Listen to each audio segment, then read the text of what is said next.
국가주권 실현이라고 하는 한국 사회 발전의 3대 이른바 전략과제를 우리 위대한 국민들은 정립했던 것입니다. 저는 오늘 이 자리에 와서 사실 굉장히 오고 싶었는데 사적으로 바쁘다 보니까 오랜만에 나왔는데요. 저는 오늘 오랜만에 나온 이 자리에서 바로 이거 국민들이 정립해 놓은 국민주권과 국가주권, 민족주권 중에서 국가주권에 대한 얘기를 간략하게나마 하려고 합니다. 국가주권 관련해서는 수많은 말들이 있습니다. 군사주권, 안보주권, 외교주권, 심지어는 평화주권, 또 그거 말고도 농민들의 식량주권 역시도 있습니다.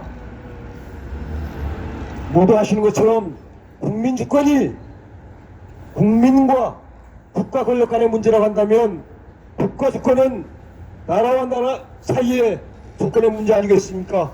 구체적으로는 한미 간의 문제이고, 그리고 아직까지 해결되지 않고 있는 한일 간의 문제를 국가주권이라고 할 때 윤석열이가 저지른 이번 내란 과정에는 바로 우리나라가 과연 국가주권이 있는 당당한 대한민국인가 하는 문제를 의심하게 만드는 결정적인 대목들 몇 가지가 있습니다.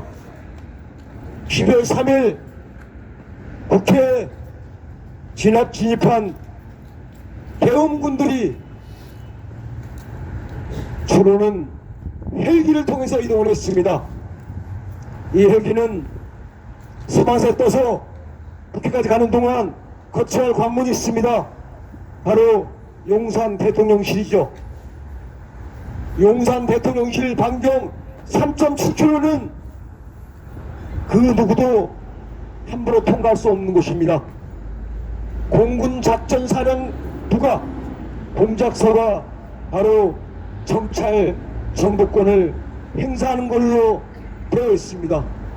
그러나 시민 여러분 정확히 아셔야 됩니다. 1994년 한미연합사가 갖고 있었던 평시작전권을 합참이 전환받았다고 하지만 내용을 들어가게 되면 새빨간 거짓말입니다. 평시작전권 중에서 6개항은 여전히 대한민국이 아니라 한미연합사 즉 주한미군이 갖고 있습니다. 핵심적인 내용입니다. 그 중에 하나가 바로 정찰 정보 지휘권입니다.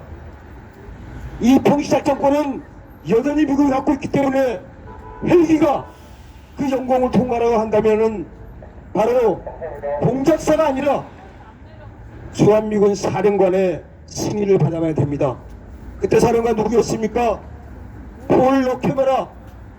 바로 계엄군이 국회를 진입할 때 이동했던 수단인 헬기는 바로 주한미군 사령관이 승인 내지는 묵인을 했기 때문에 그게 가능했던 겁니다. 탁벌공원을 지나시는 애국시민 여러분 묻겠습니다. 당나라라고 하는 세계 6대 군사강국이라 하는 대한민국 군사주권이 있습니까? 대한민국은 군사주권이 없다고 하는 것을 이번 12.13 내란 사건을 통해서 명백하게 확인했습니다. 대한민국이 군사주권이 없다고 하는 것 또 하나 명백한 사실 하나 있습니다.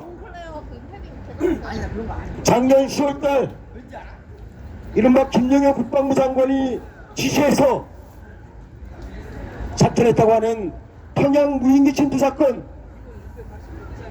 이거 김용희가 한 작품 아닙니다. 윤석열 한 것도 아닙니다.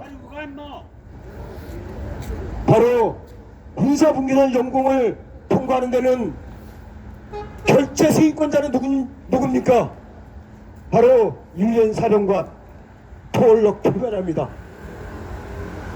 옛날에 정주영 현대재벌 회장이 석태 벌고 방북을 했을 때 군사분계선을 통과를 승인했던 사람도 당시 대통령이 아니라 바로 유엔 사령관 즉 주한미군 사령관이었습니다.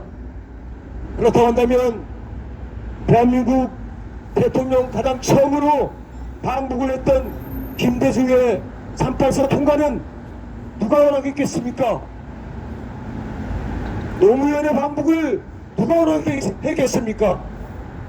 그리고 문재인의 방북, 이 모든 것은 대통령이 승인한 것이 아니라 바로 주한미군 사령관이 승인을 했기 때문에 방북을 했었다고 하는 것이 객관적인 사실.